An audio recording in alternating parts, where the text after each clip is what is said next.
Hi guys, welcome back to my channel. For today's video, I'm going to show you how I make the skinless sweet longanisa.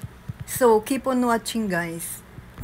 Here's the ingredients guys. Ground pork, vinegar, cornstarch, salt, paminta, ground pepper, ground garlic, saka yung sugar. Saka konting water na rin pag hahaluin yung mixture guys, kahit tatlong. Imi-mix na natin yung ingredients.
Ayan guys, binabalot ko na yung mga longganisa.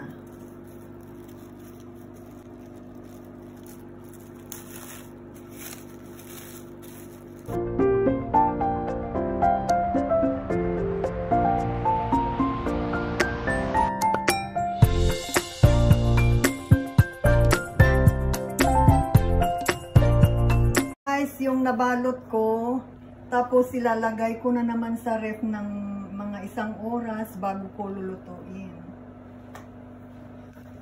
Ito i-boil ko na ngayon.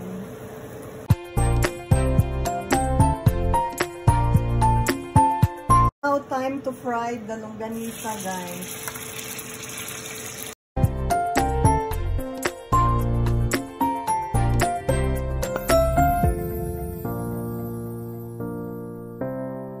Yan guys, titikman ko na yung niluto ko.